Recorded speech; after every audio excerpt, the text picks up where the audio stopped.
आपने अभी कहा लोकसभा चुनाव में भी उसका एक रिजल्ट दिखा था सामने। लोकसभा चुनाव से पहले आपने कांग्रेस ज्वाइन कर ली थी जी। लोगों में बड़ी उम्मीद थी कि आपको लोकसभा का टिकट मिलेगा।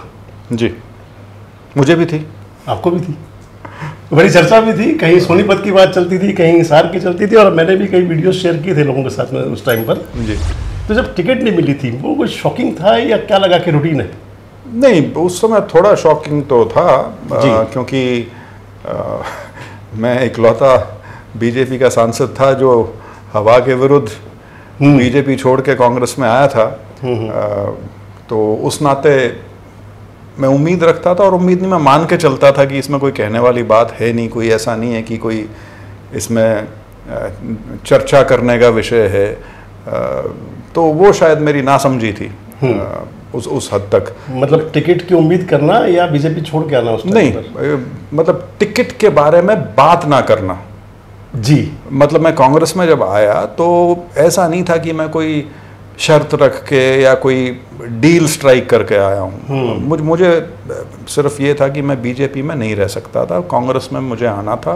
तो मैंने कभी उस नाते जैसे राजनेता तोल मोल करते हैं, जी जी जी, तो मैंने वो तोल मोल या मोल भाव जो है वो किसी प्रकार से नहीं किया। बिना शर्त का समझौता था। बिना शर्त का समझौता था। मैं स्वेच्छा से कांग्रेस में आ रहा था।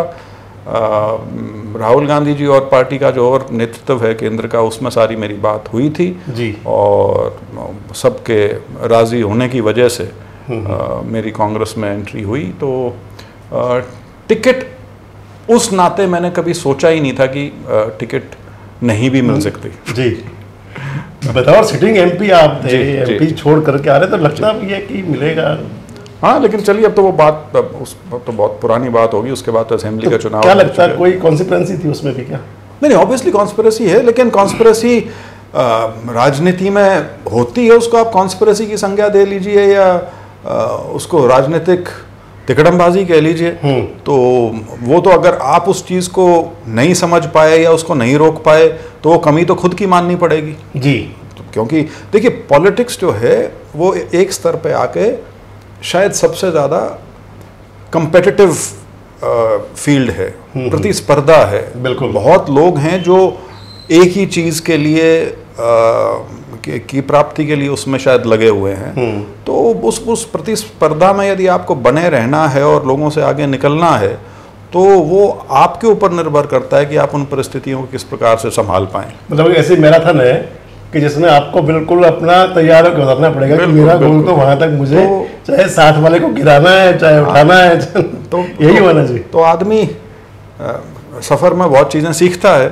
तो ये एक सबक मैंने सीखा तो है, लेकिन इसको मैं अपने ज़िंदगी में कितना उतार पाऊंगा वो उसके बारे में मुझे अभी भी शक है जी। क्योंकि मोल भाव करने का मेरा कभी मिजाज रहा ही नहीं है। चौधरी साहब का भी नहीं था। उनका भी नहीं था। नहीं, लेकिन वो फिर भी बड़े परिपक्व राजनेता रहे हैं। हाँ। क्योंकि बहुत लंबी राजनीति थी। उन्होंने तो कॉलेज लॉ करने के बाद से ही वो राजनीति में आ गए। साथ बैठे, उनके साथ बैठने का अवसर तो अभी नहीं मिला मुझे, बट मैंने उनकी राजनीति देखी है थोड़ी पास से, उनका स्टडी जो किया है जी। मोल भाव वो भी नहीं करते थे। मोल भाव नहीं करते थे, लेकिन वो सब कुछ समझते थे और उसी अनुसार लेकिन उनके जो कुछ मूल विचार थे उनसे वो डिगते नहीं थे जी। तो वो बिल्कुल ठीक बात है कि कॉम्प्रोमाइज एक पॉइंट तक, उसके आगे नहीं जी। हाँ। अभी आपने कहा एक वर्ड जी, तिकड़मबाजी। और आप बता रहे थे उचाना जब इलेक्शन लड़ने गए थे तो हरियाणा का पूरे का माहौल था। तो उचाना में कौन सी तिकड़मबाजी थी? नहीं, तिकड़मबाजी तो वहाँ तो ये मैं कई बार पहले भी कह चुका हूँ कि एक बड़े वरिष्ठ जी राष्ट्रीय स्तर के पत्रकार हैं। उन्होंने हरियाणा चुनाव का जब रिजल्ट आया तो उसके बाद उन्होंने एक बहुत लंबा ट्वीट किया था जी। और उस ट्वीट में उन्होंने पूरे हरियाणा का सार जो था वो उचाना हल्के से समझाने की कोशिश की थी कि किस प्रकार से यहाँ कांग्रेस का वोट जी छांट दिया या काट दिया, जिस वजह से ये सीट वो 100% जीती हुई सीट होनी चाहिए थी वो कांग्रेस नहीं जीत पाई। और वही चीज़ फिर उसके बाद आप पूरे प्रदेश में उसको उदाहरण मान के देख सकते हैं और बाकी प्रदेश को भी आप एनालाइज कर सकते हैं जी। उन्होंने इसको, अंग्रेजी का शब्द है सलामी स्लाइसिंग, सलामी स्लाइसिंग की संज्ञा दी थी कि कांग्रेस का वोट जो था वो स्लाइस कर दिया गया था क्योंकि 2-3 कैंडिडेट्स ऐसे खड़े थे वहाँ पे जो कांग्रेस की टिकट की इच्छा रखते थे जी। और जब उनको टिकट नहीं मिला तो भी वो बतौर इंडिपेंडेंट चुनाव में रहे। और आम तौर पे चुनाव का एक असूल है कि इंडिपेंडेंट्स जैसे जैसे चुनाव बढ़ता है वो फेड अवे हो जाते हैं, डाउन जाते हैं जी, वो फेड हो जाते हैं। कुछ असर चुनाव पे ज़रूर पड़ सकता है लेकिन डिसाइडिंग फैक्टर नहीं बन पाते। लेकिन उचाना की विशेषता ये रही कि वो जो सारे इंडिपेंडेंट कैंडिडेट थे वो सारे बने रहे, उनको बनाए रखा गया। उनको परोक्ष तो था ही, प्रत्यक्ष रूप से भी पूरा समर्थन संसाधनों के माध्यम से भी किया गया।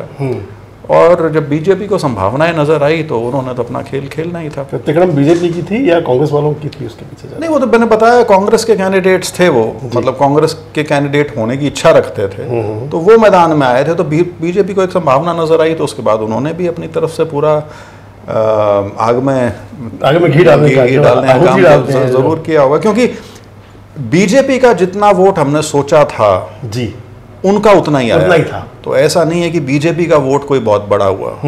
बीजेपी का जितना वोट सोचा था उतना आया, ये कांग्रेस का वोट था जो कट गया जी। और ये बहुत हल्कों में हुआ। तो आपने क्या कोशिश नहीं की थी उन लोगों को आपकी साइड से मनाने की, कोई वो चुनाव ना लड़े या उनको बिठाया जाए या कहा जाए? देखिए वो आप तब कर सकते हैं जब सामने वाला आदमी रीजनेबल हो। वो लोग मैदान में थे ही इसलिए या खड़े ही इसलिए किए गए थे कि हमको नुकसान पहुंचा सकें जी। तो उन लोगों से हमारा तो बात करने का ना तो प्रश्न उठता और ना कोई फायदा, क्योंकि दिशा निर्देश कहीं और से थे उनके शायद। तो उस नाते और तो ठीक है, बाकी हम चुनाव अपनी मजबूती पे लड़ रहे थे तो, और जैसे मैंने कहा कि उम्मीद यही थी कि धीरे धीरे ये वाइंड अप भी हो जाएंगे। 3 में से 1 तो होगा, 2 तो होंगे, तीनों ही रहे। तीनों ही रहे। मैं तो केवल में वीडियो में कहता हूँ कि जितने वो टोटल वोट बीजेपी कैंडिडेट ने लिए उससे ज्यादा वो वोट वो 3 कैंडिडेट ले गए। हाँ, कैलकुलेशन आप कर लो। बिल्कुल 51-52 हज़ार वोट, 52,000 के आसपास वोट। बिल्कुल हाँ, उन तीनों की मिला के बीजेपी कैंडिडेट से ज्यादा है। हमारे साथ जुड़े रहने के लिए सब्सक्राइब करें देश रोजाना के YouTube चैनल को और नई वीडियो की नोटिफिकेशन पाने के लिए बेल आइकन जरूर दबाएं। अगर आप ये वीडियो Facebook या Instagram पर देख रहे हैं तो पेज को लाइक और फॉलो जरूर करें और ज्यादा से ज्यादा शेयर करें।